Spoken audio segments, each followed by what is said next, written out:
मुंबई महानगरपालिकेवर शिवसेना म्हणजे उद्धव बाळासाहेब ठाकरे गटाकडून धडक मोर्चा काढण्यात येणार आहे।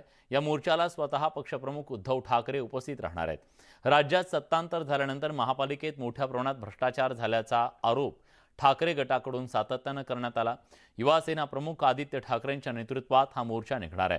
तर दुसरीकडे बुलढाणा दुर्घटनेच्या पार्श्वभूमीवर भाजपने मोर्चा रद्द करण्याचा निर्णय घेतला। मुंबई भाजप अध्यक्ष आशिष शेलार यांनी दुर्घटनेवर शोक व्यक्त करत मोर्चा रद्द केल्याचं जाहीर केलं। त्यामुळे भाजपचा मुंबईकरांचा आक्रोश आंदोलन स्थगित करण्यात आलेलं आहे। दुसऱ्या बाजूला थोड्याच वेळात ठाकरे गटाचा मात्र मोर्चा निघणार आहे। त्यामुळे आज राज्यामध्ये इतकी मोठी दुर्घटना घडल्याच्या नंतर सुद्धा त्याबद्दलची संवेदना दाखवली जात नाही का असा सवाल विचारला जातोय।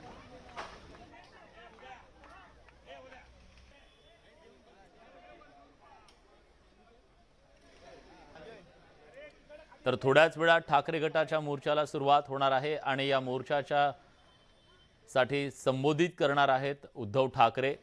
शिवसैनिकांची म्हणजेच शिवसेना उद्धव बाळासाहेब ठाकरे गटाच्या कार्यकर्त्यांचा हा महापालिकेवरचा मोर्चा अतिशय महत्त्वाचा मानला जातो। एक प्रकारचं शक्ती प्रदर्शन करण्याचा प्रयत्न हा ठाकरे गटाकडून केला जातोय। मुंबई महानगरपालिकेवर अनेक दशकं ठाकरे गटाची शिवसेनेची सत्ता होती, पण राज्यात सत्तांतर झाल्याच्या नंतर काही दिवसातच प्रशासकाची नेमणूक करण्यात आली आणि या काळात मोठ्या प्रमाणात भ्रष्टाचार झाल्याचा आरोप हा ठाकरे गटाकडून सातत्याने केला जातोय। पैशाची उधळपट्टी केली जाते असाही आरोप केला जातोय आणि त्यासाठी म्हणून हा मोर्चा काढला जातो। गणेश गायकवाड आपले प्रतिनिधी आहेत आपल्यासोबत आहेत। गणेश, कधी या मोर्चाला सुरुवात होणार आहे, आताची काय परिस्थिती आहे? विलास 4ची वेळ होती। मरीन लाईन्सच्या मेट्रो सिनेमापासून निघणारा हा मोर्चा होता आणि त्यानंतर तो BMCकडे धडकणार होता। BMCच्या इथे समारोप असणार होता आणि या ठिकाणी सभा होणार आहे आणि आदित्य ठाकरे त्याचबरोबर उद्धव ठाकरे या सभेला मार्गदर्शन करणार आहेत। सध्या आपण त्याच ठिकाणी आहोत ज्या ठिकाणी या सभेचा समारोप होणार आहे। मोठ्या संख्येने शिवसैनिक आता जमायला सुरुवात झाली, मात्र त्याचबरोबर मोर्चाच्या ठिकाणी देखील मोठ्या प्रमाणात शिवसैनिक आता जमायला सुरुवात झालेले आहे। अरविंद सावंत असतील, अनिल देसाई असतील किंवा सुषमा अंधारे असतील, ते देखील या ठिकाणी आलेले आहेत। त्यांनी पाहणी केलेली आहे। सध्या BMCचा परिसर जो आहे तो या ठिकाणी बॅनरबाजीनं त्याची चर्चा होती, कारण असे असंख्य बॅनर लावण्यात आलेले आहेत। आपल्याला माहीत आहे की आदित्य ठाकरे यांनी मुंबई महापालिकेमध्ये भ्रष्टाचाराचे आरोप केलेत। विशेषतः प्रशासकीय कारकिर्दीमध्ये हे राज्य सरकार आल्यानंतर त्यांचे हस्तक्षेप वाढलं होतं आणि त्या संदर्भात मोठ्या प्रमाणात घोटाळा झाल्याचा आरोप केला। त्याच्यामध्ये मुंबई स्ट्रीट फर्निचर घोटाळा असेल किंवा मुंबई महापालिकेच्या ठेवी असतील त्या या राज्य सरकारनं कमी केल्यात, अशा प्रकारचे आरोप या ठिकाणी करण्यात आलेले आहेत। बॅनरबाजी मोठ्या प्रमाणात राज्य सरकारच्या विरोधात करण्यात आलेली आहेत। घोटाळे करून घेतले, मुंबईची हालत केली। त्याचबरोबर अनेक बॅनर या ठिकाणी लावण्यात आलेले आहेत। मुंबईकरांची तिजोरी रिकामी करणाऱ्या प्रशासकांविरुद्ध, घटनाबाह्य सरकारविरोधात मुंबई महापालिकेवर मोर्चा, अशा प्रकारचे असंख्य बॅनर या ठिकाणी लावण्यात आलेले आहेत। त्याचबरोबर भगवे झेंडे या ठिकाणी लावण्यात आलेले आहेत। काही वेळातच हा मोर्चा सुरू होईल आणि BMCकडे येणार आहे। मात्र या मोर्चाच्या माध्यमातून एकीकडे BMCला टार्गेट तर केलं जात आहे, मात्र त्याचबरोबर BMCच्या नावाखाली राज्य सरकारला या मोर्चाच्या माध्यमातून टार्गेट केलं जात आहे। आदित्य ठाकरे या सभेदरम्यान काय बोलणार, उद्धव ठाकरे या सभेदरम्यान काय बोलणार, हे अत्यंत महत्त्वाचं आहे। मात्र जी काही दुर्घटना सकाळी घडली होती त्यानंतर हा मोर्चा पूर्वनियोजित मोर्चा रद्द न करता तो पूर्वनियोजित मोर्चा सुरूच ठेवणार आहे, अशा प्रकारचं शिवसेनेने सांगितलं आहे, उद्धव ठाकरे गटाने सांगितलं आहे। त्याच्यामुळे अनेक चर्चांना उधाण आलेलं आहे। कुठेतरी ये महत्व की और जनता की आवाज बोलकर हम गए 1 साल से इस विषय को ले रहे हैं, लेकिन जिस तरह से हरकतें हो रही है, जिस तरह से गैर वापर प्रशासन कर रहा है और प्रशासन की नाकामियां आपको एक बारिश में भी दिखने को मिल रही है, इसलिए तमाम मुंबईकरों का आवाज बोलकर हम यहाँ पे रास्ते पे उतरने का काम हमने किया है। अब हमारा ये कहना था कि CAG की चौकसी होती है, जरूर हमने उसका कभी विरोध नहीं किया। CAG की चौकसी अगर होती है, पर वो CAG की चौकसी जो इंक्वायरी है वो सिर्फ मुंबई तक की सीमित क्यों है? फिर वो पूना में क्यों नहीं? पिंपरी चिंचवड़ में हमने मांग की है, वहां पे क्यों नहीं? नागपुर में छोड़िए बाकी के बात, लेकिन थाना में तो भारतीय जनता पार्टी के विधायकों ने मांग की कि इसकी चौकसी होनी चाहिए। तो वहां न करते हुए मुंबई को आप टारगेट कर रहे हैं, मुंबई को कर रहे हैं, चलो अच्छी बात है, लेकिन ये 1 साल के जो निर्णय है उसके बारे में कोई बात करने के लिए तैयार नहीं है। और रहा सवाल कि अगर पिछला निकालना है तो है तो साथ में वो भी थे, उपमहापौर उनका भी था और साथ में स्टैंडिंग कमेटी में भी मेंबर्स उनके थे। लगाइए सबके बारे में और दूध का दूध पानी का पानी मुंबई करो के सामने लाने का काम करिए। आपने देखा होगा कि रास्ते के बारे में, स्ट्रीट फर्नीचर के बारे में, इतना ही नहीं, सैनिटरी नैपकिन की मशीन लाने तक के जिस तरह से निर्णय हुआ, जो निर्णय की प्रक्रिया जब ऑनगोइंग कॉरपोरेशन अगर होती थी तो उसको जनरल बॉडी में लाया जाता है।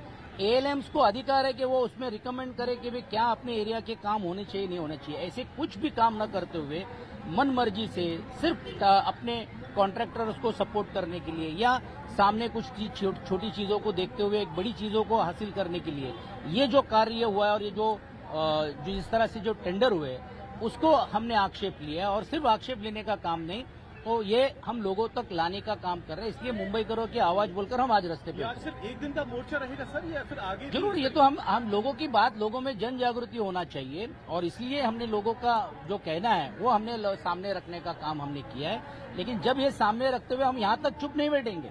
आगे आने वाले विधानसभा के सत्र में भी, विधान परिषद में हमारे विपक्ष के नेता के माध्यम से इसका हम आवाज उठाने का काम करेंगे और विधानसभा में भी इस चीज को पूरी ताकत से लेकर लोगों तक के बीच में भी लाकर सरकार को इसके बारे में भी स्पष्टीकरण और इसके बारे में भी इंक्वायरी करने के लिए हम दबाव लाएंगे। सर, साथ में बात करें तो भाजपा भी आज प्रोटेस्ट करने वाली थी, लेकिन बुल्डाना में जो हादसा हुआ है उसे देखते हुए देखिए, आज हम लोग कोई आनंद उत्सव साजरा करने के लिए नहीं आए, तो हमारे मन में जरूर दुख है। जो घटना हुई है वो बहुत ही दुखद घटना है, लेकिन मुंबई करो की आवाज और मुंबई करो के प्रश्न लेकर हम रास्ते पे उतरे, इसलिए उसके साथ इसको जोड़ना मुझे लगता है उचित नहीं होगा। लेकिन रहा सवाल, जरूर हम उसका खेद करते हैं और उस दुख में भी हम सभी परिवारों के हमने शामिल है। हमारे नेताओं ने भी सुबह में उसके बारे में स्टेटमेंट जारी किए, क्योंकि ये मोर्चा बहुत पहले था और अगर अभी कोई आक्रोश गली में करता है तो उसको वो बात अगर करे कि ये मोर्चा क्यों करे नहीं करे, अगर इतनी मुंबई करो की बात है तो लाइए मोर्चा। और मैं ये कहना चाहता हूं कि भारतीय जनता पार्टी के शहर के प्रमुख को कि आपने ही तो ट्वीट किया।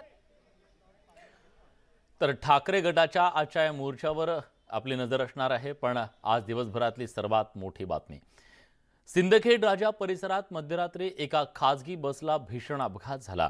खासगी ट्रॅव्हल्सच्या अपघातात बसमधील 25 प्रवाशांचा होरपळून दुर्दैवी मृत्यू झालाय। नागपूरहून पुण्याच्या दिशेने जाणाऱ्या विदर्भ ट्रॅव्हल्सच्या बसला सिंदखेड राजाजवळ देऊळगाव खून परिसरात अपघात झाला आणि अपघातानंतर बसनं पेट घेतला। अपघातावेळी बसमध्ये 33 प्रवासी होते। 8 प्रवासी यात कसेबसे बचावले, त्यांच्यावर रुग्णालयात सध्या उपचार सुरू आहेत। या बसमध्ये नागपूर, यवतमाळ, वर्धा इथले प्रवासी असल्याची माहिती समोर आली आहे। मध्यरात्री 2 वाजताच्या सुमारास ही खासगी बस समृद्धी महामार्गावरच्या सिमेंटच्या कठड्याला धडकली। बस पलटी झाल्यानंतर टायर फुटल्याची माहिती ड्रायव्हरने दिली। त्यानंतर डिझेल टँकला धडक बसली। त्यानंतर टँक फुटल्यानं बसनं पेट घेतला। अपघातानंतर काचा फोडून काही प्रवासी बाहेर पडले, त्यामुळे त्यांनी आपला प्राण कसा वाचवला। साखर झोपेत असलेल्या प्रवाशांना या अपघातातून सावरण्याची संधी मिळाली नाही, त्यामुळे तब्बल 25 जणांना आपल्या प्राणाला मुकावं लागलं।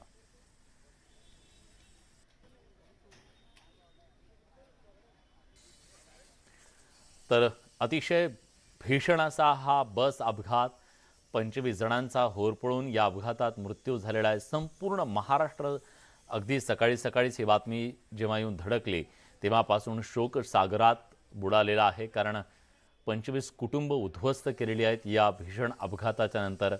बसची अवस्था जर आपण सगळ्यांनी बघितली तर आपल्याला अंदाज येईल की हा अपघात किती भीषण होता। दरम्यान बुलढाणा बस अपघात प्रकरणी आता त्या बसचा सीसीटीव्ही समोर आलाय। बस डाब्यावर असतानाचा हा सीसीटीव्ही समोर आलेला आहे आणि या सीसीटीव्हीच्या मदतीने संपूर्ण घटनेच्या संदर्भातले काही तपशील हाती लागतात का, अपघाताच्या संदर्भातले काही तपशील हाती लागतात का, याचा तपास सुद्धा पोलिसांकडून केला जाऊ शकतो, कारण अपघात होण्याच्या काही वेळ आधीचा हा सीसीटीव्ही असल्याचं कळतंय। आणि आपण बघतोय ही दृश्य ढाब्यावर जेव्हा ही बस थांबलेली होती तेव्हा या बसचा हा सीसीटीव्ही आहे। त्यानंतर पुढे काही वेळातच या बसला अपघात झालेला आहे। रात्रीच्या वेळी चहा, नाश्ता आणि जेवणासाठी म्हणून या ट्रॅव्हल्स थांबत असतात एखाद्या धाब्यावरती आणि तिथून पुढच्या प्रवासाला निघतात। अशाच प्रकारे ही बस जेव्हा धाब्यावरती आलेली होती त्यावेळीचं हे CCTV फुटेज समोर आलेलं आहे.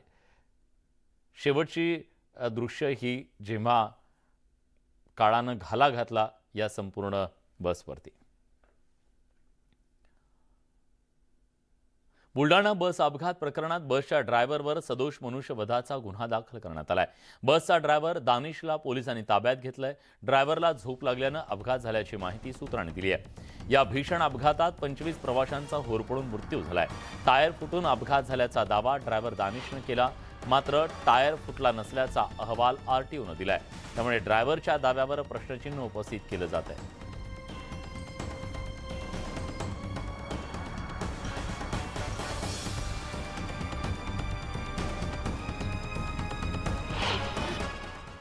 दहा-बारा रट्टे दिली तेव्हा पास पडला तो कुठला म्हणजे जागा झाली जागा मग तुमचं बी अवघड होतं. आम्ही पण तिथे जरा राहिलो असतो ना कारण जागा नव्हती आम्हाला निघण्यासाठी बाहेर समोरच्या माणसांमधनंच जागा होती. चाक कुठला नाही म्हणतात हां चाक कुठला नाही ना RTOनं सर काय कुठला सर आवाज आला खेळाडू कुठला मागच्या हां मागच्या लोक पुढचं आवाज आला रक्कम गाडी डिवायडरला आदळ डिवायडरवरनं गाडी पलटी झाली त्याच्यामुळे केली जाते. समृद्धी महामार्गावर झालेल्या अपघातात 25 प्रवाशांचा होरपळून मृत्यू झाला. मात्र या अपघातात बसचा ड्रायव्हर आणि कंडक्टर सुदैवानं बचावले. बसचा कंडक्टर सुमित राठोड आणि चालक इस्माईल शेख यांना देऊळ गावातल्या ग्रामीण रुग्णालयात सध्या भरती करण्यात आले.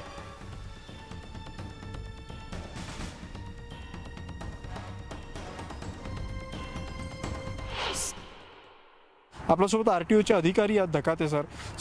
जो काही आता एक प्राथमिक अहवाल समोर येत आहे तो अतिशय धक्कादायक आहे. काय त्या अहवालात समोर आलेला आहे आणि काय कारणं या अपघाताची असू शकतात?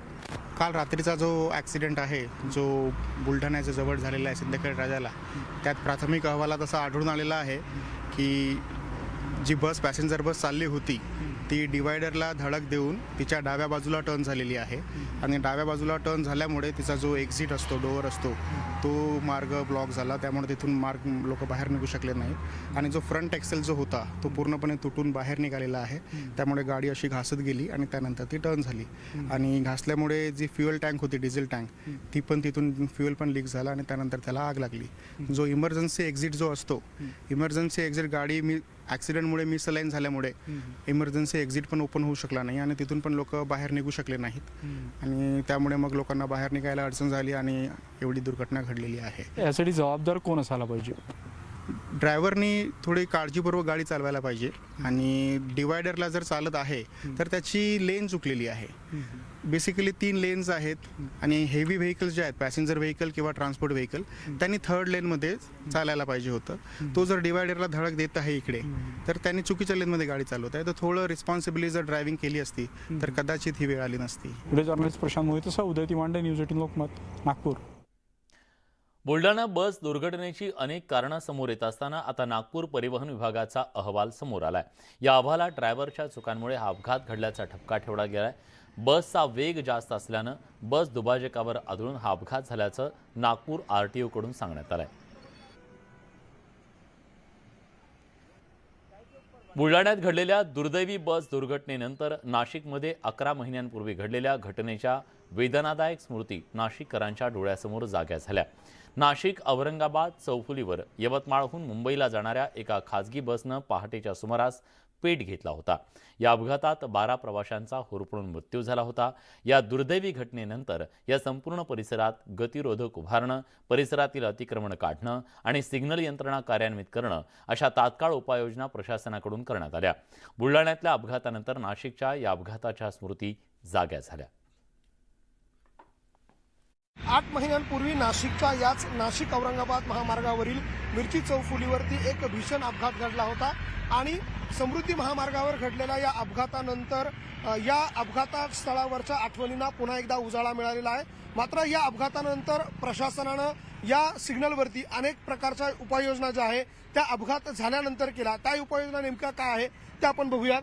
नाशिकच्या याच मिरची चौकामध्ये ज्यावेळेला अपघात झाला त्यावेळेला औरंगाबाद रोडवरून अर्थात औरंगाबादहून नाशिकच्या दिशेने येणारी बस जी आहे ती याच मार्गे इकडनं आली आणि समोर समोरून या बाजूने येणाऱ्या अशाच प्रकारे आता ही जी ट्रक आपल्याला दृश्यांमध्ये दिसते अशाच प्रकारे एक ट्रक जी आहे ती इकडनं क्रॉस होत होती. त्याच वेळेला समोरून येणारी बस तिच्या डिझेल टँकवर धडकली आणि त्यानंतर भीषण अपघात झाला, स्फोट झाला आणि ही बस जी आहे ती पूर्णतः जळून खाक होऊन समोर दिसणाऱ्या चौकामध्ये जाऊन पडली आणि याच ठिकाणी तब्बल 11 ते 12 लोकांना आपला जीव जो आहे तो गमवावा लागला होता. आणि या घटनेनंतर प्रश्न निर्माण झाला होता तो या रस्त्याच्या सुरक्षेच्या बाबतचा आणि त्यानंतर या ठिकाणी अशा पद्धतीची सिग्नल यंत्रणा आपण दृश्यांमध्ये बघतोय ती कार्यान्वित करण्यात आलेली आहे. तर चारही दिशांना अर्थात ही चौफुली आहे आणि या चौफुलीच्या चारही दिशांना अशा प्रकारचं गतिरोधक लावण्यात आलेलं आहे जेणेकरून स्पीडमध्ये येणारी जी वाहनं आहे तिचा स्पीड जो आहे तो लिमिटमध्ये येईल, कंट्रोलमध्ये येईल यासाठी गतिरोधक बसवण्यात आलेले आहे. तर चौकांमध्ये आपल्याला ही तुटलेली अतिक्रमणं दिसत आहे. या ठिकाणी मोठ्या प्रमाणात हॉटेलचं अनाधिकृत असं अतिक्रमण होतं ते देखील प्रशासनानं हटवलं आहे. अशा चारही बाजूचं अतिक्रमण प्रशासनाने हटवून या ठिकाणचा चौक जो आहे तो पूर्णतः मोकळा केलाय. त्यामुळे आता पुन्हा एकदा नाशिककरांच्या डोळ्यासमोर 8 महिन्यांपूर्वी जी दुर्घटना घडली ती समृद्धी महामार्गावर घडलेल्या घटनेमुळे जागृत झाली आहे. व्हिडिओ जर्नलिस्ट हेमंत बागुलसह लक्ष्मण घाटोळ, न्यूज 18 लोकमत, नाशिक. बुलेटिनमध्ये आपण इथेच थांबतोय. ताज्या घडामोडींसाठी बघत रहा न्यूज 18 लोकमत.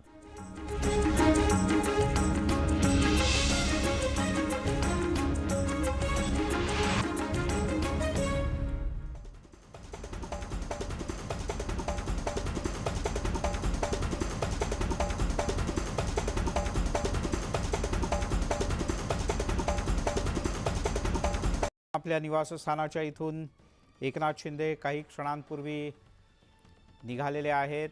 ठाण्यातूनच ते संभाजीनगरला जातील आणि नंतर ते बुलढाण्याकडे रवाना होतील. पोलीस घटनास्थळी पोहोचले, अग्निशमन दलही पोहोचलं. अग्निशमन दलानं आगीवर नियंत्रण मिळवलं पण तोपर्यंत सगळी बस जळून खाक झाली होती. बुलढाण्याच्या एसपींनी काय म्हटलंय पाहूया. आज पहाटे 1:35 वाजता नागपूरवरून पुण्याला जाणारी ही जी बस आहे विदर्भ ट्रॅव्हल्सची हिचा अपघात झाला आहे हायवेवर ही समृद्धीवर. एका पोलला टक्कर लागून गाडीचा बॅलन्स गेला किंवा ड्रायव्हर सांगतो की टायर बस्ट झालं असं सांगतो. त्याच्यानी टक्कर लागून गाडीचा बॅलन्स गेला, झोल लागला आणि गाडी एका पुलाला टक्कर मारून गाडी स्किड झाली. त्या टक्करीमध्ये गाडीचा डिझेल टँक हा फुटला.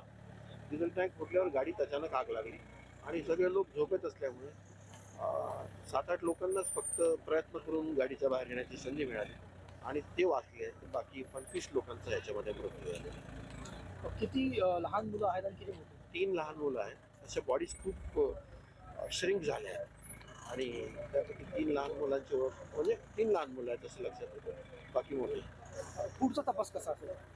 पुढचा तपास सगळ्यात महत्त्वाची गोष्ट आहे की आता बॉडीजची आयडेंटिटी पाठवून नातेवाईकांच्या ताब्यामध्ये ते देणं ही आमची प्राईम रिस्पॉन्सिबिलिटी आहे. त्याच्यानंतर पुढे बघितलं. हायवे हिप्नोटिझमचा एक कन्सेप्ट समोर येतो, त्यात काही प्रकार वाटतो. त्याची अनेक कारणं असू शकतात असं मला वाटत नाही. कारण की टेक्निकल गोष्टी असू शकतात, ड्रायव्हरला झोप लागू शकते, अनेक गोष्टी असू शकतात. म्हणजे यू कॅनॉट बी शुअर की असंच आहे. उत्तर रात्री किंवा पहाटेच्या समयी समृद्धी महामार्गावर सिंदखेड राजाच्या जवळ एक अतिशय भीषण आणि दुर्दैवी अशा प्रकारचा अपघात झाला. यामध्ये ट्रॅव्हल्सची बस ही एका पुलावर कोसळली आणि त्याच्यानंतर जी काही माहिती तिथनं आलेली आहे त्यानुसार त्याच्या डिझेलची टाकी फुटली आणि त्याला आग लागली आणि जवळपास 25 लोक हे त्या आगीमध्ये दुर्दैवाने मृत्युमुखी पडले आहेत. 8 लोक हे तिथनं निघू शकले, त्यामुळे ते वाचले आहेत आणि त्यांना जे काही डॉक्टरांनी उपचार वगैरे केलेले आहेत त्यातपैकी कोणी सिरियस नाही आहे. मात्र 25 लोकांचे मृतदेह हे पूर्णपणे त्या ठिकाणी जळालेल्या अवस्थेत आहेत. आता या मृतदेहांवर पुढची प्रोसिजर करण्याकरता सामान्य रुग्णालय बुलढाणा या ठिकाणी ते नेण्यात येत आहेत. कारण आता ओळखण्याकरता देखील त्या ठिकाणी DNA टेस्टिंग वगैरे करावं लागेल. जर त्यांच्या घरचे ओळखू शकले तर त्या बॉडीज पोस्टमॉर्टम नंतर त्यांना देण्यात येतील, नाहीतर त्याला ओळख पटवून द्यावी लागेल. त्यामुळे सगळी ही प्रोसेस करण्याचे निर्देश त्या ठिकाणी देण्यात आलेले आहेत. माननीय मुख्यमंत्र्यांनी मृतकांच्या परिवाराला 5 लाख रुपये त्या ठिकाणी मदत ही घोषित केलेली आहे आणि जे काही जखमी आहेत त्यांच्या उपचाराचा खर्च देखील शासन करणार आहे. पण एकूणच घटना अतिशय गंभीर आहे आणि या घटनेच्या चौकशीचे आदेश देखील त्या ठिकाणी देण्यात आलेले आहेत. पोलीस त्या संदर्भातली चौकशी देखील करत आहेत आणि विशेषतः आत्ता जी माहिती माझ्याकडे आहे त्यानुसार ड्रायव्हर जो आहे तो वाचलेला आहे, त्याची चौकशी आत्ता चाललेली आहे. दानिश शेख, इस्माईल शेख म्हणजे याने दावा केला की टायर फुटल्याच्या पण घटनास्थळी टायर फुटल्याच्या कोणत्याही निशाणी आढळून आल्या नाहीये. सगळी टायर जळून खाक झालेले आहेत. जर टायर फुटलं असतं तर त्याच्या तारा सुद्धा तुटलेल्या असतात, पण टायर जळल्यानंतर सुद्धा म्हणजे मग अपघात मानवी चूक आहे असू शकते. शक्यता आहे. याचं कारण असं आहे की आता त्या संदर्भात फार काही बोलणं हे योग्य होणार नाही. पण गाडी जर त्या ठिकाणी पुलावर आदळली किंवा जे काही प्रकारचा त्याच्यावर इम्पॅक्ट आला, हा मानवी चूक देखील असू शकते किंवा टायर फुटल्याने पण असू शकते. आज त्याच्यावर बोलणं आत्ता या क्षणी योग्य होणार नाही, कारण त्या संदर्भातली चौकशी चाललेली आहे. पण एकूणच जो काही प्रकार आहे तो अत्यंत गंभीर आहे. सर, तुम्ही आणि मुख्यमंत्री दोघेही आता घटनास्थळी जात आहे. कुठे कुठे घटनास्थळ आणि रुग्णालय दोन्ही ठिकाणी जाणार आहात? बघा, आता तिथे गेल्यावर आम्ही हे ठरवू, कारण बॉडीज ज्या आहेत त्या संदर्भात तर परिस्थिती अशी आहे की त्या अनरिकग्नायझेबल आहे. परंतु जखमी जर तोपर्यंत त्यांना जर सुट्टी मिळाली नाही तर मात्र त्यांची भेट घेण्याचा आम्ही प्रयत्न करू. आत्ता तरी आम्ही घटनास्थळावर नक्की चाललो आहोत. सर, समृद्धी महामार्गावरती वारंवार अपघात होत आहेत. शरद पवारांनी सुद्धा आता एक ट्विट केलं. त्यांनी म्हटलं की सरकारने आता कुठेतरी याची दखल गंभीरतेने घेऊन उपाययोजना करणं गरजेचं आहे. तातडीने हे खरंच आहे की विशेषतः या संदर्भात उपाययोजना आपण करतोच आहोत. त्या ठिकाणी अपघात होणार नाहीत या संदर्भातले मला असं वाटतं की एक स्मार्ट सिस्टीम देखील आपण त्या ठिकाणी बसवतो आहोत. पण त्याला कदाचित काही वेळ लागेल, कारण त्याचा आता प्रोसेस चालू आहे. मात्र तोपर्यंत जे काही चालक आहेत त्यांना ॲडवायझरीज कशा देता येतील किंवा ते ज्यावेळेस टोल नाक्यावर येतात त्यावेळी त्या ठिकाणी किमान त्यांचं प्रबोधन कसं करता येईल हा प्रयत्न आपल्याला करावा लागेल. मुळातच आपल्यापैकी अनेकांच्या लक्षात असेल की सुरुवातीला जेव्हा मुंबई पुणे एक्सप्रेसवे झाला होता त्याही वेळी सुरुवातीच्या काळामध्ये मोठ्या प्रमाणात अपघात होत होते. तर मला असं वाटतं की विशेषतः रात्रीच्या वेळी किंवा उत्तर रात्री झपकी येणं, एकतर या रोडवर स्पीड ही मोठ्या प्रमाणात लोक घेतात. डिझायर्ड जी स्पीड आहे किंवा अलाउड स्पीड आहे त्यापेक्षा जास्त वेगानं लोक गाडी चालवतात आणि अनेक वेळा त्या गाड्या ज्या आहेत त्या सुटेड नसतात, म्हणजे तेवढ्या स्पीडने चालण्याच्या बद्दल त्या तयार झालेल्या नाही आहेत किंवा त्यांची परिस्थिती राहिलेली नाही आहे. अशा गोष्टींमुळे अपघात होतो. त्यामुळे मोठ्या प्रमाणात प्रबोधनही करावं लागेल आणि त्यासोबत एक त्या ठिकाणी वेगवेगळ्या प्रकारे, कारण आता पुढे कॅमेरेज वगैरे लागणार आहेत तर आपल्याला इमिजिएट लक्षात येईल कोण फास्ट चाललेला आहे, त्याला थांबवण्याची व्यवस्था आपल्याला करता येईल. पण आज मॅन्युअली ती करावी लागेल, तर ती देखील करण्याचा प्रयत्न आम्ही करू. समृद्धी महामार्गावर खाजगी बसला अपघात होऊन बसनं पेट घेतला आणि या बसमध्ये 25 जणांचा होरपळून मृत्यू झाल्याची घटना घडली आहे. मी सध्या या घटनास्थळी आहे आणि आपण बघू शकता की ही खाजगी प्रवासी बस आहे आणि या बसनं पेट घेऊन अक्षरशः या ठिकाणी 25 जणांचा होरपळून मृत्यू झाल्याची घटना घडली आहे. सिंदखेड राजा नजीक पिंपळखुटा या फाट्यावर ही घटना घडलेली आहे. रात्री 1:30 वाजेच्या सुमारास ही घटना घडलेली आहे. अपघातानंतर ही बस जी आहे ती पूर्ण पेट घेतला. या बसनं पालघर जिल्ह्यातल्या जव्हार